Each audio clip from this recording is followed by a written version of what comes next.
बिस्मिल्लाहिर्रहमानिर्रहीम। Respected teacher, dear students, अस्सलाम वालेकुम। मैं हूं जाहिद जावेद आपके साथ एक बार फिर मैथमेटिक्स 7 के यूनिट नंबर 7 के साथ अलजेब्रिक एक्सप्रेशंस। और आज का हमारा लेसन नंबर 4 है। हमारा आज का एसएलओ है अलजेब्रिक टर्म्स। तो आज हम अलजेब्रिक टर्म्स को स्टडी करेंगे।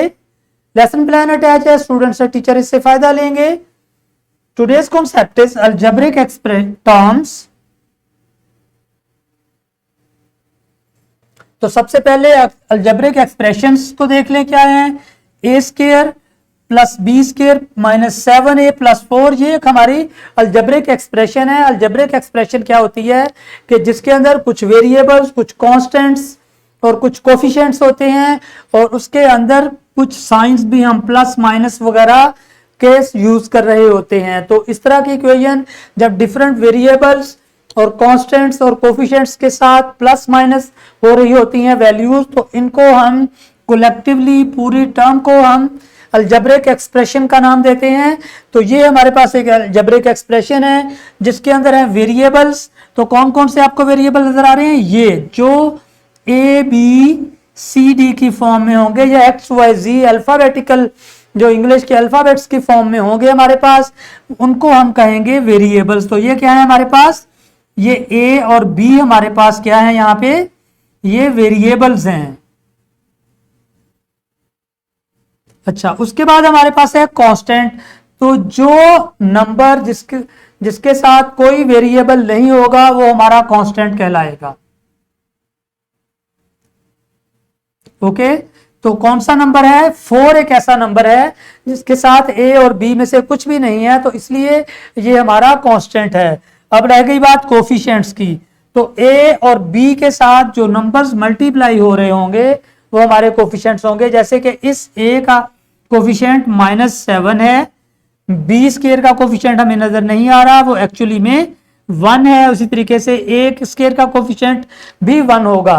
तो जो वेरिएबल्स के साथ लेफ्ट साइड में कोई नंबर अगर मल्टीप्लाई हो रहा हो कांस्टेंट नंबर, तो उसको हम उसका कोफिशिएंट कहते हैं।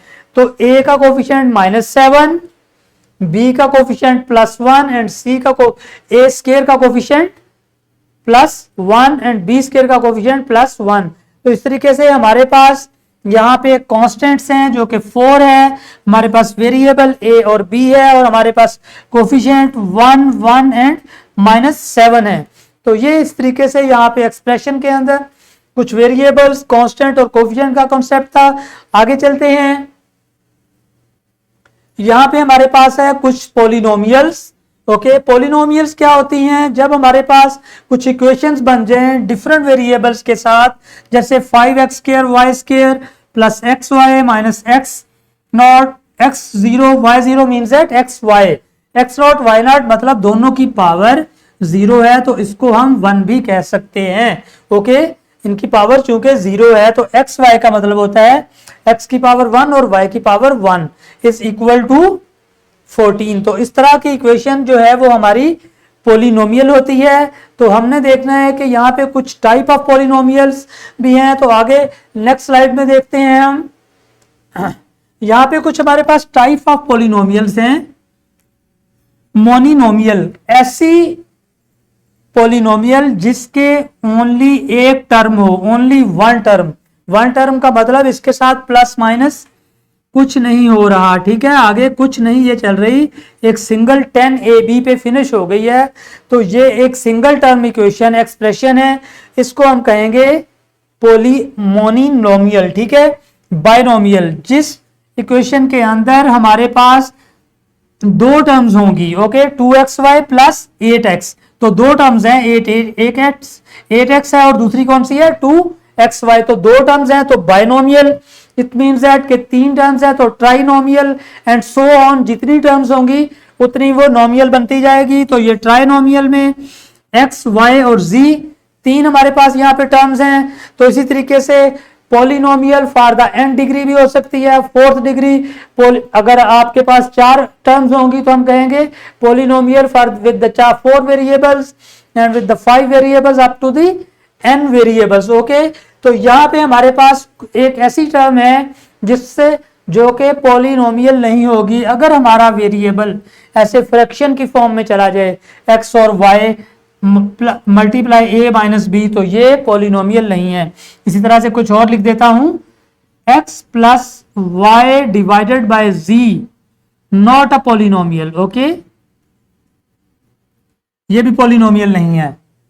तो जब भी हमारे पास कुछ एक्सप्रेशन इस तरह से फ्रैक्शन की फॉर्म में आ जाए, similarly x plus Y minus Z square root is equal to 3, ये भी नॉट अ पॉलिनोमियल है। Okay, not a polynomial.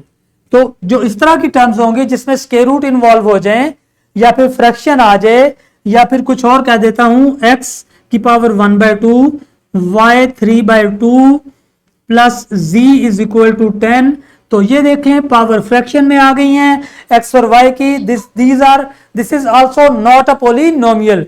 तो ये कुछ एग्जांपल थी नॉट पॉलिनोमियल की। इससे पहले हमने पढ़ा पॉलिनोमियल्स का डिफरेंट उसकी types, monomial, binomial, trinomial and so on. कुछ और भी नोमियल्स हो सकती हैं। जितने टर्म्स होंगी इस एक इक्वेशन के अंदर उतनी ही वो नोमियल बन जाएगी। ओके, तो हमने जो है यहाँ पे कुछ आज पॉलिनोमियल की टाइप्स पढ़ी हैं और नॉट अ पॉलिनोमियल को देखा हमने, अलजेब्रिक एक्सप्रेशन को देखा हमने, कांस्टेंट्स का हमें पता चला, हमें वेरिएबल्स का पता चला, हमें कोफिशिएंट्स का पता चला।